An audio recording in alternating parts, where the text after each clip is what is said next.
Let's go through this. Questions asked since the beginning of time. What is God's will for my life? Okay, I'm going to ask you. Think of it yourself. Somebody says to you, what is God's will for my life? Question number 2. What does God's will really mean? It's like, okay, what is God's will for my life? But what does God's will really mean? And it's a big thing because people get all in bondage about it, because it's like, why am I on earth? What is God's will for my life? And sometimes we don't even know. Question number 3, how do I know I am in God's will? Okay, so answer those questions for yourself at the moment. I want you to go through them. First one, to yourself. What is God's will for my life? Do you have an answer?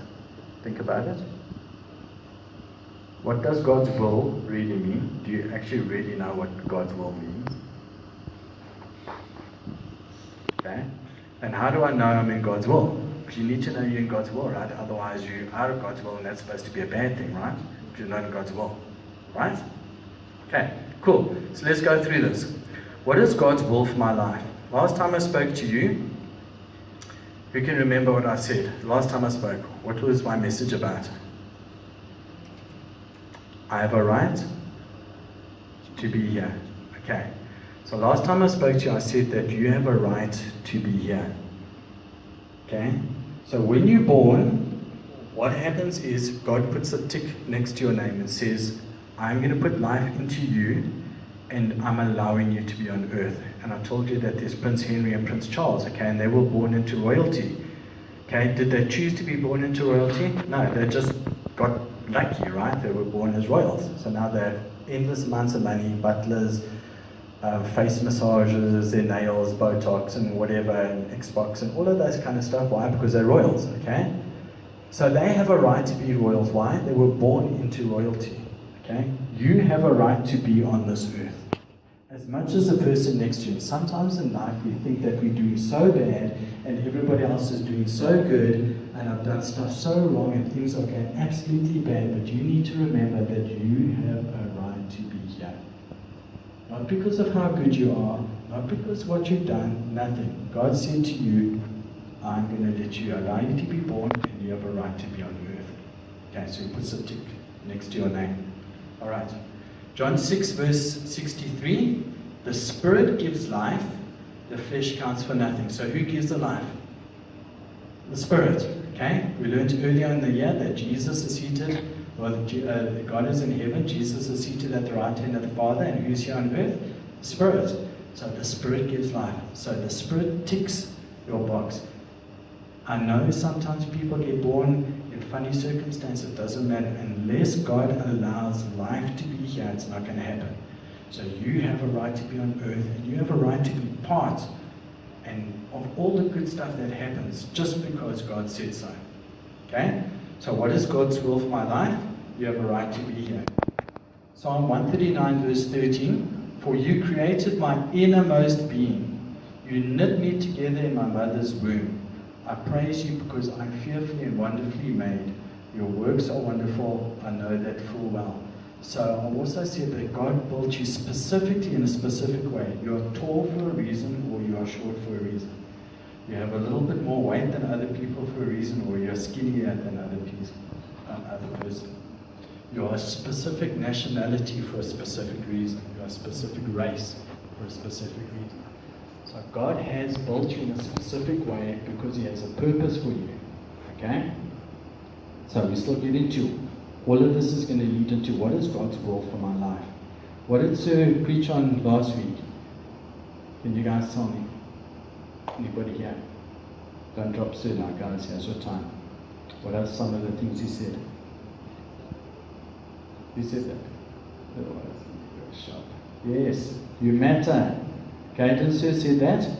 You matter. Okay? Because you take up space, you matter. You matter to God. What did I say the previous week? You have a right to be here. You matter. So this is all lining up. Okay? You are allowed to be here. You are not less than anybody else. You have just as many rights as everybody else. And if everybody else is winging it, okay, you're allowed to wing it too. So don't think that you can't. Okay? And if you do well. Okay. what did I also say? How must we behave? So, you have a right to be on earth, okay? But you have to behave in a specific way. Like I said with the royals, okay? They can be royalty, but if they are like really uncool people, okay? They would just be uncool royals. Does it stop them from being royalty? No. But are people going to want to hang around with them? No. So here's the thing. We are on earth because we have a right to be here. But we have to follow the fruits of the Spirit. Okay? So that's how our attitude must be. How must we behave? Galatians 5 verse 22. But the fruit of the Spirit is love, joy, peace, forbearance, goodness, kindness, faithfulness, gentleness, and self-control. Against such there is no law. What does against such there is no law mean? It means if you guys behave in this way, you're not going to have an attitude with your friends. Okay, against such there is no law. So if you follow those, you're not going to sin against everybody, and everybody is going to think you're awesome. Okay, because against those specific fruits, which are God's fruits of the Spirit, that you are putting into your life, there's no law. So if you practice that. So now, we have those things. I'm allowed to be here. I have the fruits of the Spirit. Okay? Now, God created you with a superpower.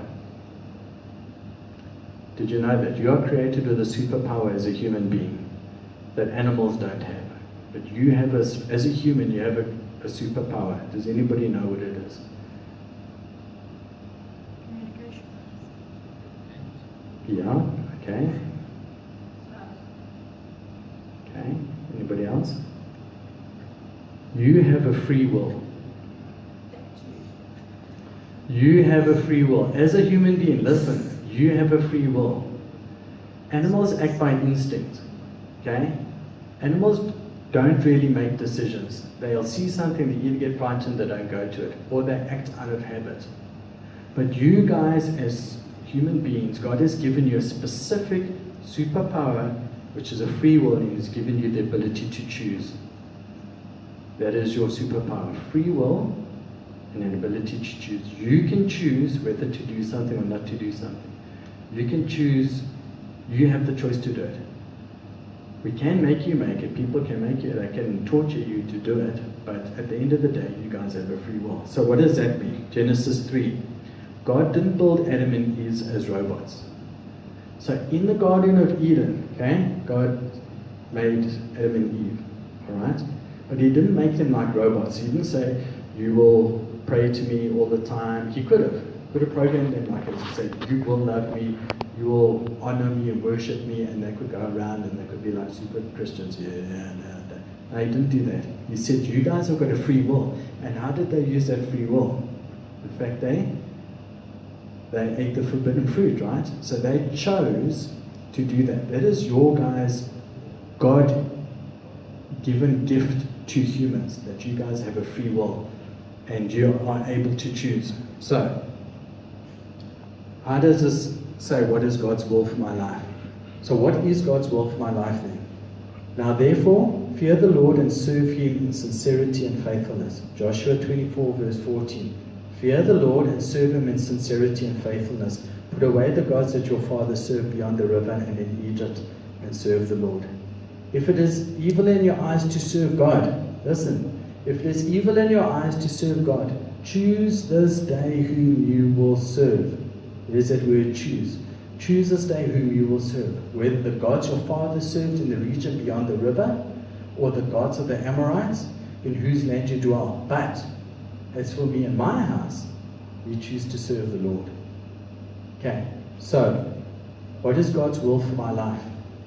Let's get into that. What does God's will really mean? When somebody dies, they leave a will. So Jesus left a will when He died. Okay, what is His will? When somebody dies, they leave a will. Am I right? Like your parents, they'll leave you a will. They say, Sky, you are in my will, or you are out of my will. So this is Jesus' will. He dies, He leaves us a will. What is His will? In the Old Testament, we have the 10 Commandments. In the New Testament, we have 2. What are the 2 that Jesus gave us? Love the Lord your God with all your heart, with all your mind, with all your soul, and with all your strength, and love your neighbor as yourself. That is Jesus' will. Jesus died, he leaves a will. You want to be in that will. His will to you is love the Lord your God with all your strength, with all your heart, with all your mind, and love your neighbor as yourself.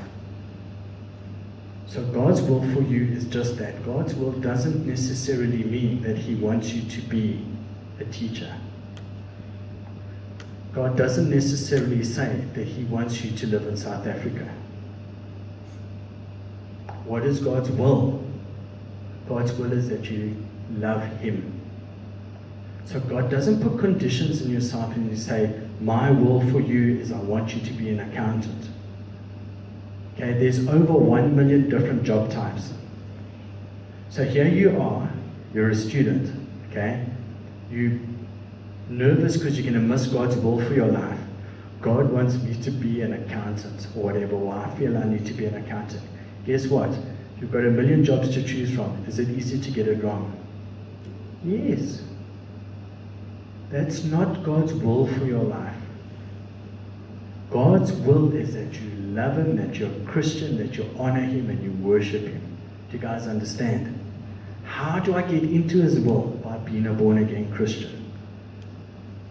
So God gives you a choice. He allows you to choose.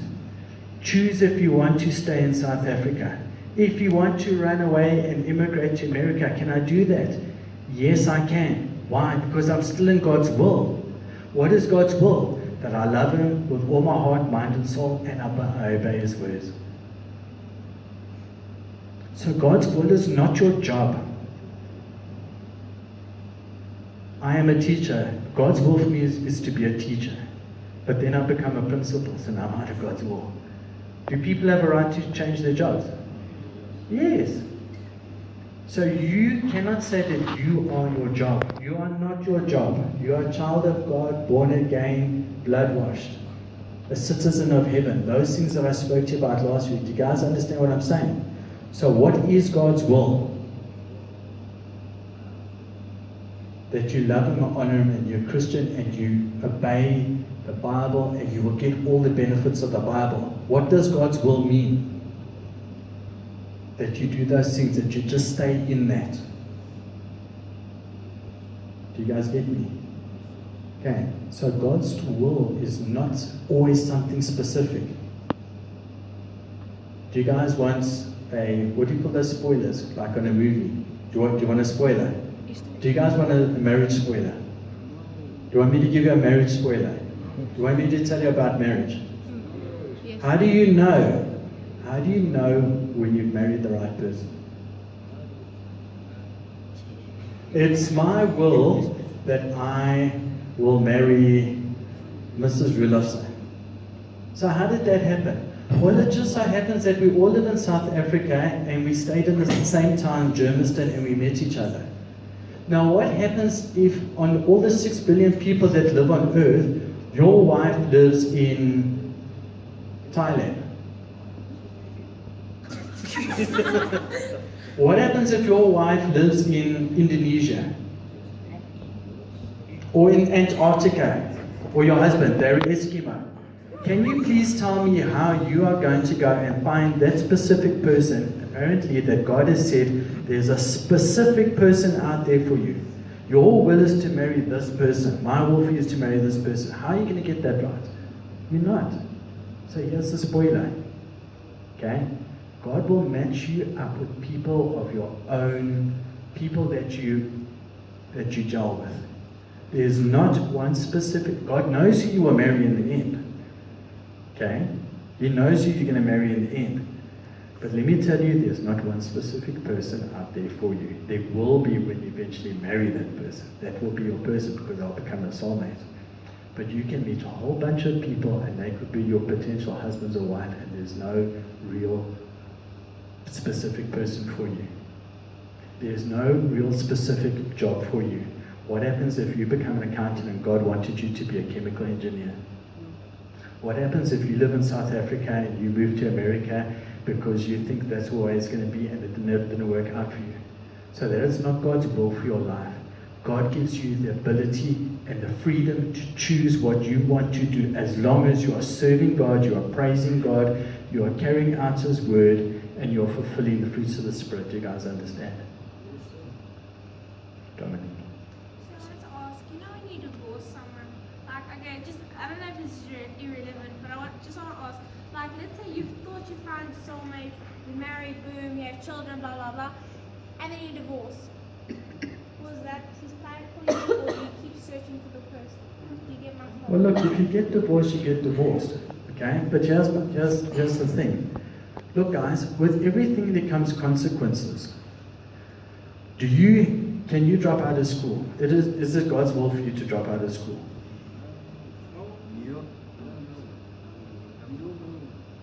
Okay, let's go back to what is God's will. Are you serving God?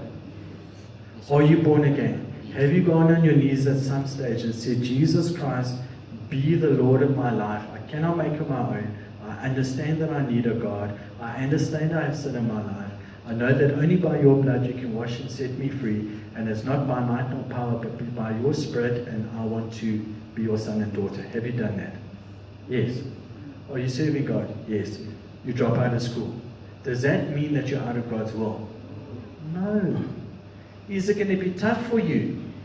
Yes. Is it going to be tough to get a job?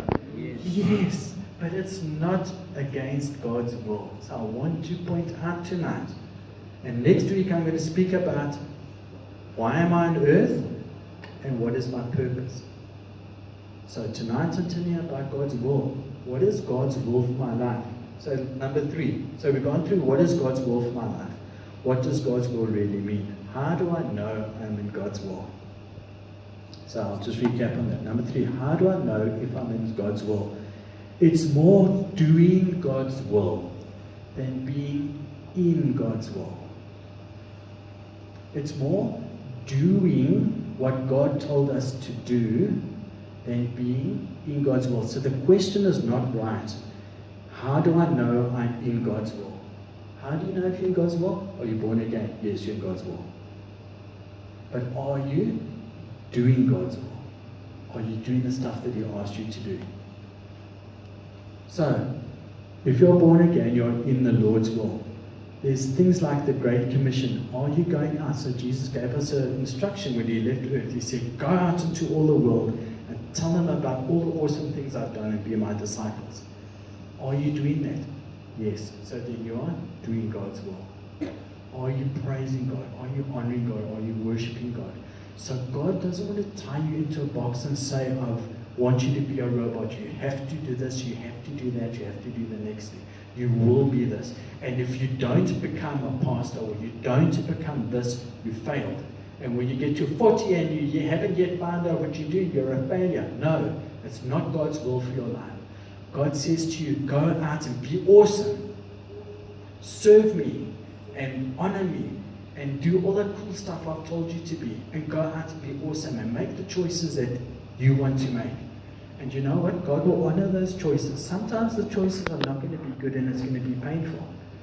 Okay? God's not going to kick you out of heaven or out of His will. Like when somebody dies, you're in His will. It's not going to kick you out of your will because you dropped out of school. But you're going to find it hard to get a job. It's not a good choice. If you want to go to America because of what is happening in South Africa, God will find something for you in America and a person for you. I guarantee you, if you move to America and you're not married, you're probably going to marry somebody in America, right? Right? Okay? Now, if you stayed in South Africa, you want to marry South Africa. So what's right? Nothing is right. Are you serving God? Yes. And God will honor the decisions that you make because you make them out of a pure heart and you're honoring God. So don't get beat up and boxed up. Okay? A purpose is different. So next time I talk, I'm going to say, why are you here on earth and what is your purpose? God's purpose for you is different to God's will for you. Okay? Are you guys good with that? All right. Good. Awesome. Thanks, mate. All right.